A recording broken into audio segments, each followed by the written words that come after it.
We remain steadfast in our commitment in delivering local news that matters, stories that inspire, enriching the lives of Filipinos in the Philippines and across the globe.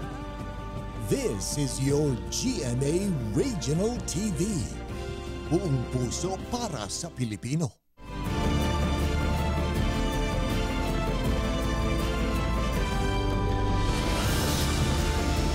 Ito ang GMA Regional TV 1 North Central Luzon. Masantos siyang aram na imbag gamale maya pagat panapon kapuso. Narito na ang 1 North Central Luzon. Hatid namin ang mga pinakamalalaki at pinakuling balita sa Hilaga at Gitnang Luzon. Live mula rito sa GMA Dagupan Station, ako po si Chris Zuniga.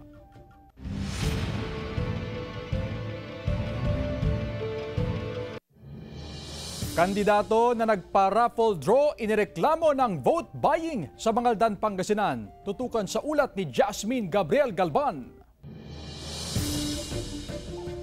4 na araw bago ang eleksyon, reklamo sa vote buying ang isa sa binabantayan ng otoridad. Sa Mangaldan, Pangasinan, 2 reklamo na ng vote buying ang naitala. Isa rito ang umano'y pagpaparaffle ng appliances at food items ng isang kandidato. Diba, raffle draw, that is yung giving of something na rin yun. Giving something that is considered vote buying. At bawal na bawal yun. So sinabihan ko dun sa nag-report na i-report na sa hotline or he can go direct to our office. Sa monitoring ng COMELEC, PNP at Parish Pastoral Council for Responsible Voting, kukonti lang ang napapaulat na insidente ng vote buying ngayong BSKE 2023. Kumpara sa nagdaang barangay at Sangguniang Kabataan elections na naging lantaran daw ang vote buying. Babantayan ng PPCRV ang posibilidad ng last-minute vote buying. Kasi medyo alerta din sila na baka sila ay hulihin, no? Kasi nga medyo stricto ngayon yung pagpapatupad din ho doon sa ating batas. Yung sa vote buying in coordination ulit sa ating COMELEC, kasi kami naman ay sumusunod sa patakaran ng COMELEC at sa utos ng ating COMELEC, ay sisiguraduhin natin. Basta may papromise ko, of course with the help ng ating mga constituents sa buong probinsya ng Pangasinan, ay pagtulong-tulungan natin na maging maayos itong eleksyon natin. Samantala, mahigit 7,000 PPCRV volunteers ang itatalaga sa mga polling precinct sa araw ng eleksyon sa Lunes, October 30. Kasama si Daryl Peralta, Jasmine Gabriel Galban, 1 North Central Luzon. Kasado na ang contingency plans ng iba't ibang bayan sa Ilocos Norte para sa BSKE 2023. At para sa detalye, ihatid dyan live ni Gab De Luna. Gab? Chris, ilang araw na lang bago ang nalalapit na barangay and Sangguniang Kabataan elections, kaya naman puspusan ang paghahanda ng Commission on Elections dito sa Ilocos Norte. Sa ikalima at panghuling pagpupulong ng COMELEC Ilocos Norte kasamang mga election officers ng iba't ibang bayan at syudad, tinalakay ang iba't ibang issue gaya ng vote buying at paghahanda sa posibleng aberya sa araw ng eleksyon. Gaya na lamang ng kakulangan ng ballot boxes, magkakaparehong pangalan ng kandidato, maging ang hindi tamang spelling na pangalan ng kandidato. Yung procedure naman na yan, na-train naman ang mga teachers natin.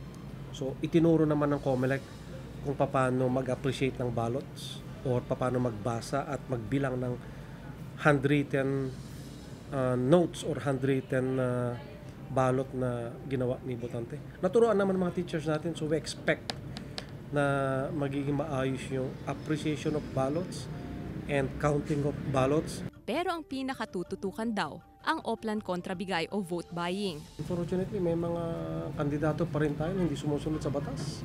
Kaya nananawagan din tayo ngayon na wag sana natin ulitin yung mga cases ng mga vote buying incidents natin. Kabilang na rito ang paggamit ng online banking o virtual wallets sa vote buying. May ilang kandidato na umano sa barangay ang mahigpit na minomonitor ng COMELEC dahil sa paggamit ng virtual wallets sa vote buying. Panawagan ng COMELEC, ipagbigay alam sa tanggapan ang mga kandidato na gumagamit ng online fund transfers kapalit ng kanilang boto. I can assure you, COMELEC with the help of other agencies of government, tinitignan din kung paano natin hahabulin, imomonitor, at eventually po prosecute yung mga e-commerce transactions na ginagamit ng mga unscrupulous candidates and people sa vote buying.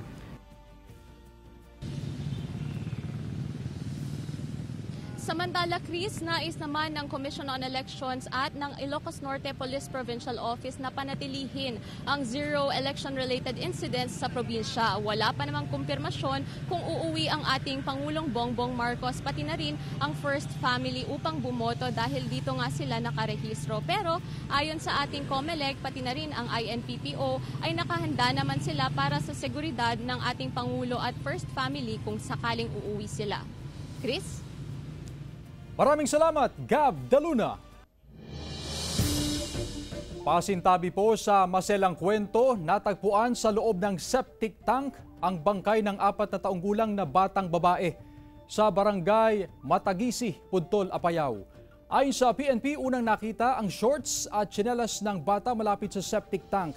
Hinahanap daw ang bata na unang napaulat na nawawala hanggang sa may maalinsangang amoy na nagmumula sa septic tank. Sa investigasyon, may takip ang septic tank at bagong gawa ng buksan. Dito natagpuan ang biktima na walang suot pang ibaba. Tuloy naman ang investigasyon ng PNP sa insidente. Ang initial findings diagnosis ng doktor na tumingin sa kanya ay multiple physical injuries secondary to alleged murder and homicide. Nakitaan din ng alleged sexual abuse, ma'am. Yun lang po. Sa ibang balita, mahigit sa 30 mag-aaral sa isang paaralan sa Calasiao, Pangasinan, sumakit ang tiyan dahil daw sa biniling sa malamig sa school canteen. Ang detalye sa report. Nakaranas umano ng pananakit ng tiyan ang 32 mag-aaral sa Nagsaing Elementary School sa Calasiao, Pangasinan dahil daw ito sa biniling sa malamig sa school canteen. Sumakit po yung tiyan niya, tapos dinala siya doon sa hospital. Siyempre, nag-aalala din po ako doon sa ano niya, sa kalagayan niya po. Masakit daw yung tiyan niya daw. Tapos, siyempre, namimilipi daw, 5 minutes yata bago tumigil yung sakit ng tiyan niya. Natakot daw ang mga magulang sa kalusugan ng kanilang mga anak, pero agad naman daw dinala sa paggamutan ang mga mag-aaral at pinauwi rin agad matapos bumuti ang kalagayan. Nasa maayos na silang kondisyon. Sa katunayan, pumasok din sila sa paaralan para sa kanilang periodical exam. Hindi na nagpaunlak pa ng panayam sa kamera ang principal ng paaralan. Ibinigay na lamang nito sa news team ang kopya ng incident report. Hindi na rin ipinaharap sa news team ang canteen teacher. Pero hiling ng ilang magulang ang paliwanag din ng pamunuan ng paaralan kaugnay sa insidente. Bakit ganun ang nangyari? Samantala, ayon naman sa Rural Health Unit, suspected food poisoning ang insidente sa paaralan. Hindi na rin sila nagpa-interview sa harap ng kamera, pero patuloy din umano investigasyon sa insidente. Nagsagawa na rin umano sila ng water sampling sa paaralan. Kasama si Jing Dakanay, Joan Punsoy, One North Central Luzon.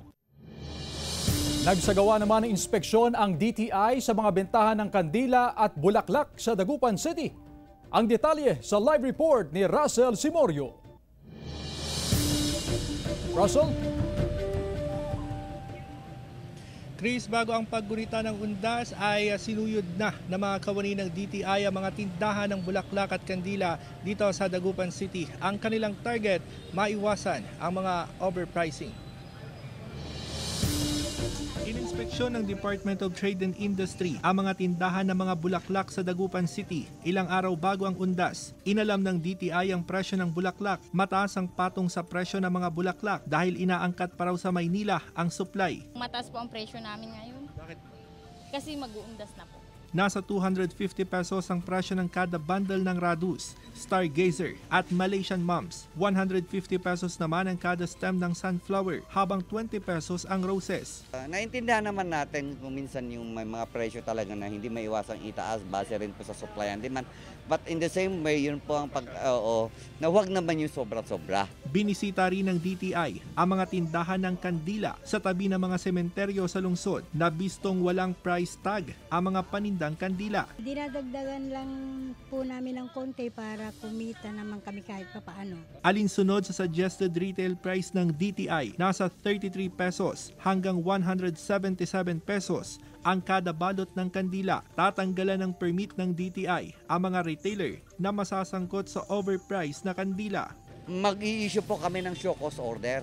Ito pong yung show cause order po ay isang kautusan na dapat nilang explain within 72 hours kung bakit ganun po yung naging presyo ng kanilang paninda.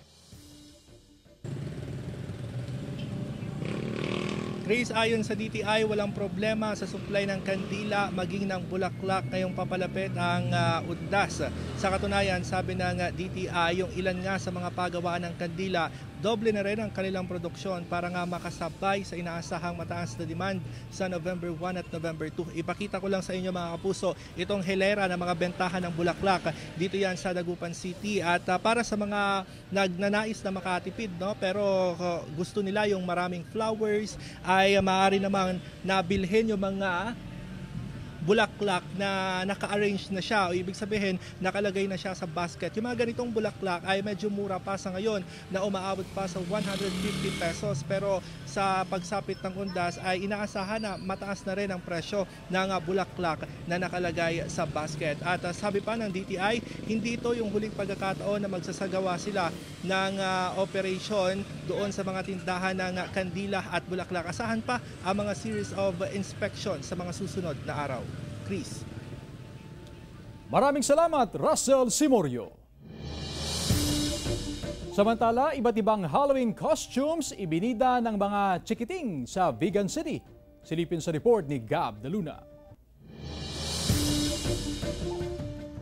Mahigit 200 mga chikiting ang dumalo at nakisaya sa trick or treat sa Vigan City, Ilocos Sur. Kanya-kanyang style ng costumes ang ibinida. May nag-alamulto at bangkay. Tik-tik inspired naman ang costume ng isang ito. Tatana lang kami nagpakastihi, sir. Naragsak? Naragsak. Ulitin minto na sumaronon to, sir. Naragsat ka na maya. May mga horror booth din ang iba't ibang departamento ng Vigan City LGU. Nagkaroon din ng Halloween celebration sa Barangay Bicol Norte sa Bayambang, Pangasinan. Iba't ibang aktibidad din ang ginawa ng mga learner kasama ng kanilang mga magulang, gaya ng paggawa ng witch hat at pumpkin basket. Puno naman ng Halloween decorations ang kainang ito sa Laoag City, Ilocos Norte. May mga pumpkin decorations, gagamba, agyo, skeleton, pati ang mga nakakatakot na pictures ay isinabit din. Ang kanilang jukebox nilagyan ng mga nakakatakot na palamuti.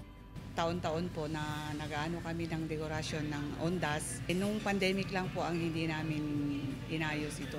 Gab de Luna, 1 North Central Luzon. Ito ang GMA Regional TV 1 North Central Luzon.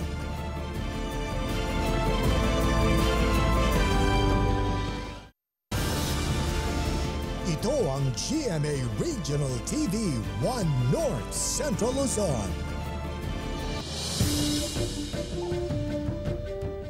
Hiling ng ilang residente na palawigin ang schedule ng paglilinis sa mga sementeryo sa Mangaldan, Pangasinan. May ulat si Jasmine Gabriel Galvan.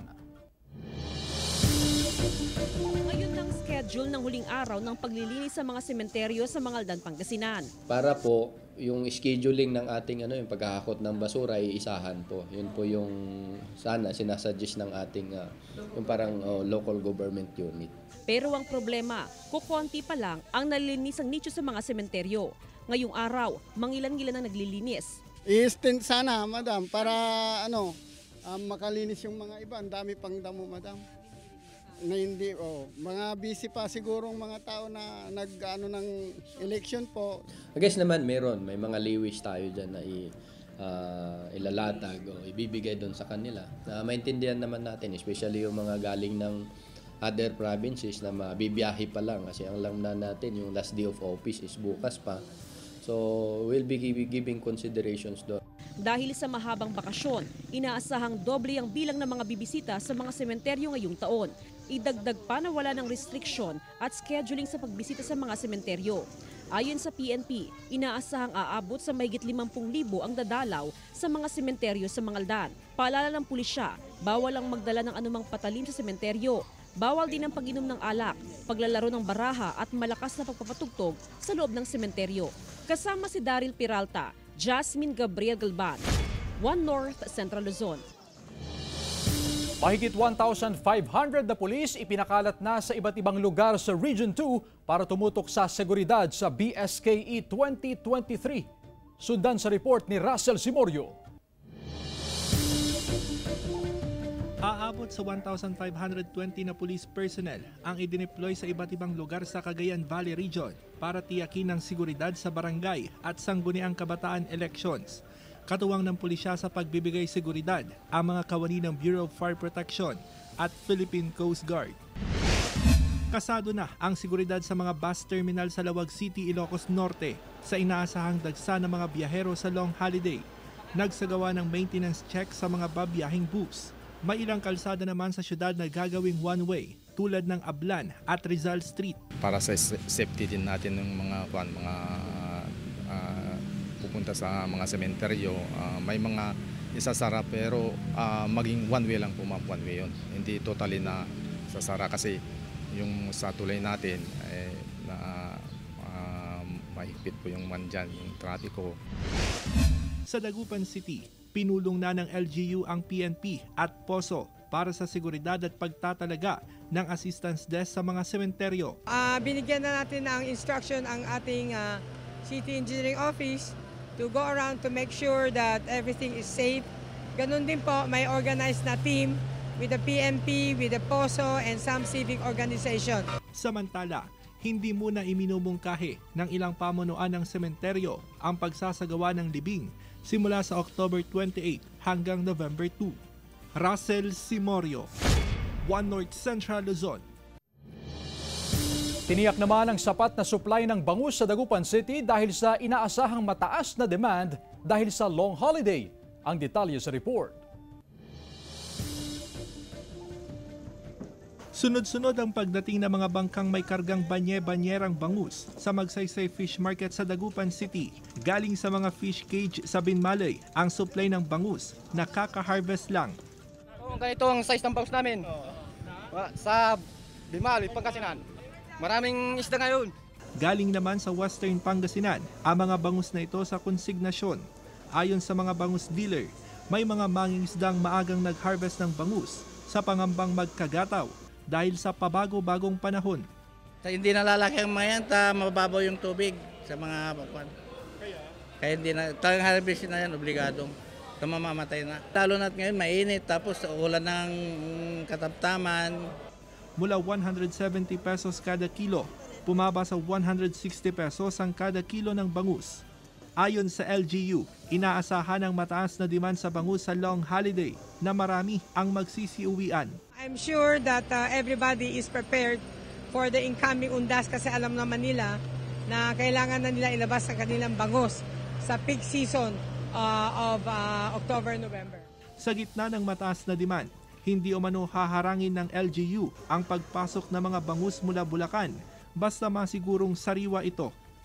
Kasama si Ron Alister Tañedo, Russell Simorio, One North Central Luzon.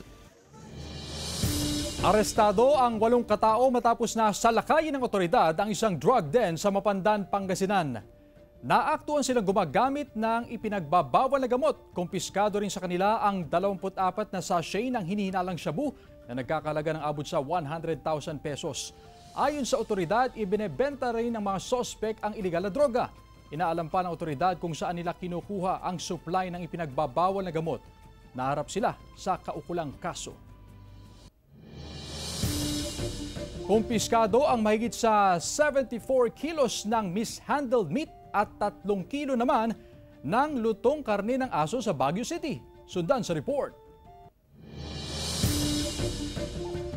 Mahigit 74 kilos ng iba't ibang klaseng mishandled meat ang nakumpiska ng Meat Market Monitoring Task Force sa Baguio City. Ayon sa Veterinary and Agriculture Office, mayroon namang permit ang mga panindang karne pero sira na raw ang mga ito. 3 kilo rin ng lutong karne ng aso ang nakumpiska sa 3 kainan sa isang barangay sa lungsod. Binigyan ng warning ang mga meat vendor maliban sa isa sa mga may-ari ng kainan na nagbebenta ng dog meat. Posible raw tanggalan siya ng permit para mag-operate dahil paulit-ulit niya na itong ginagawa. Ipinamahagi ang 2,500 compost kits sa 30 barangay sa Lawag City, Ilocos Norte. Nagkaroon ng demonstration sa paggamit ng compost kits. Ayon sa Senro, magsisilbi itong alternatibong solusyon sa proper disposal ng mga basura. Samantala, ang magiging byproduct naman ng compost kits ay maaaring gamitin ng mga residente bilang organic fertilizer.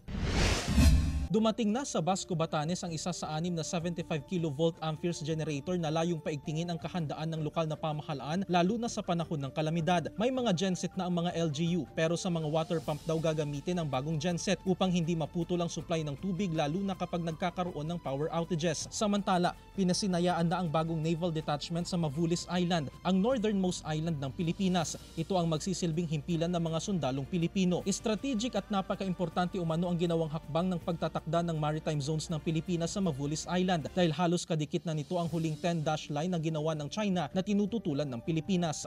Jarek Pasiliao, 1 North Central Luzon. Ito ang GMA Regional TV 1 North Central Luzon.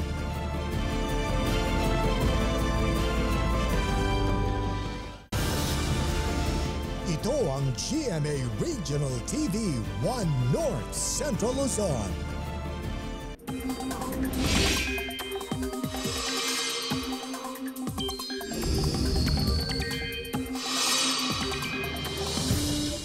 Patuloy na binabantayan ng Pag-asa ang isang cloud cluster o kumpol ng kaulapan sa labas ng Philippine Area of Responsibility.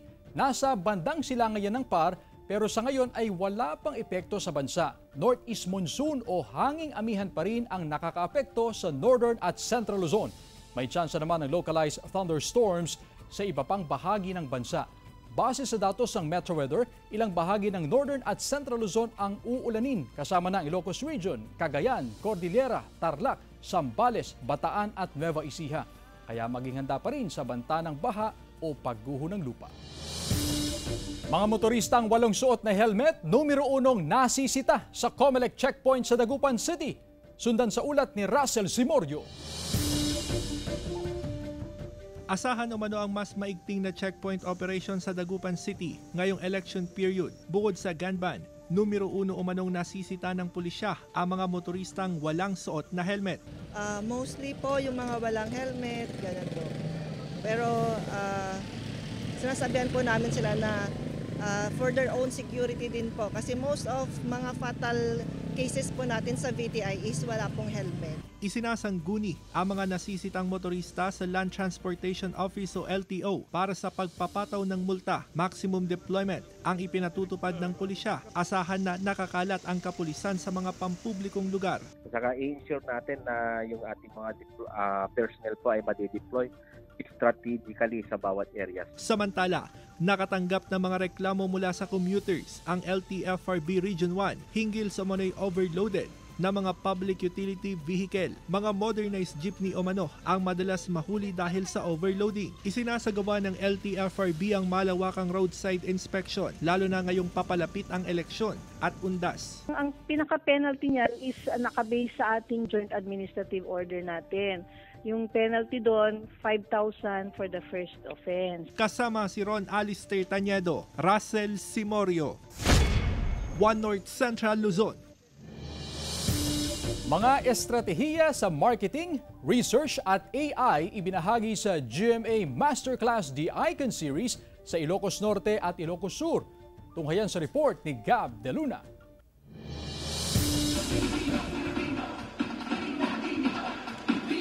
Mainit na sinalubong ang ilang opisyal at personalidad ng GMA Network sa ginanap na GMA Masterclass, The Icon Series sa Divine Word College of Lawag. Nagsilbing speaker si GMA Network Chief Marketing Officer Lizelle G. Maralag kung saan ibinahagi ang mga estratehiya sa marketing at research. Ikinuwento rin niya ang kanyang journey sa pag-abot ng tagumpay. Things that you envision may not necessarily happen instantaneously, but they will definitely happen. If you work hard and you absorb all of the learnings, definitely there will be failures, and that's okay.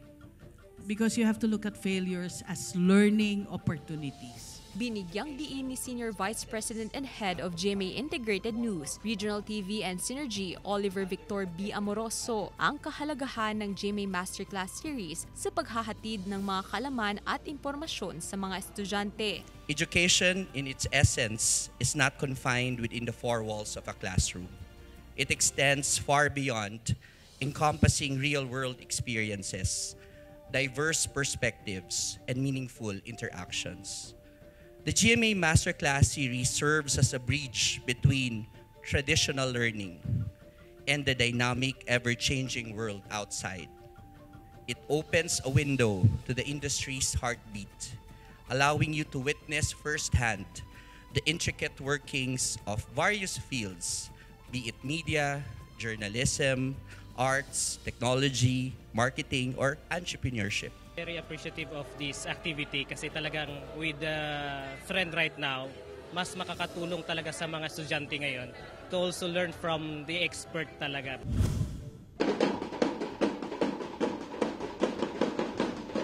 Hindi rin nagpahuli ang mga estudyante at kinatawan ng Ilocos Sur Polytechnic State College sa ginanap din ni GMA Masterclass The Icon Series doon. To our dear students, makinig po tayong lahat.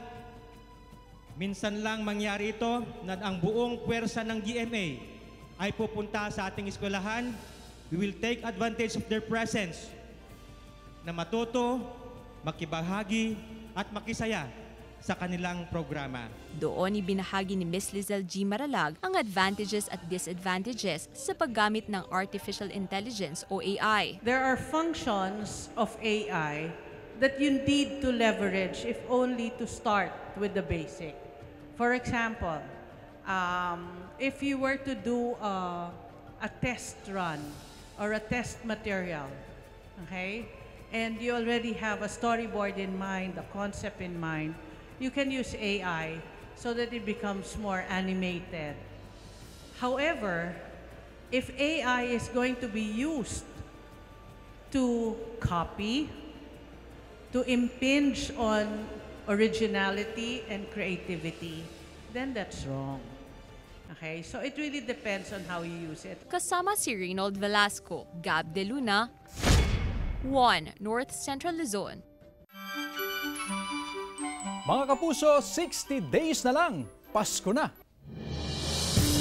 Samantala, mapapanood nyo po ang episode na ito at iba pang pinakahuling lokal na balita sa official website ng GMA Regional TV, www.gmaregionaltv.com. Pwede rin kayong bumisita sa aming official YouTube channel, GMA Regional TV, at i-click ang subscribe button para sa pinakamainit na balita mula sa mga rehiyon. Nais naming pasalamatan ang mga kapuso sa Hilaga at Gitnang Luzon, maging ang mga kapuso natin abroad. Dahil sa GMA Regional TV, local news matters. At yan ang mga pinakamalaki at pinakahuling balita sa Hilaga at Gitnang Luzon. Maraming salamat sa pagsama sa amin pati na ang mga kapuso sa ibang bansa na tumutok sa mga balita sa rehiyon. Ako po si Chris Zuniga. Kami ang GMA Regional TV 1 North Central Luzon. Buong puwersa para sa mas malaking misyon at mas malawak na pagdilingkod sa bayan.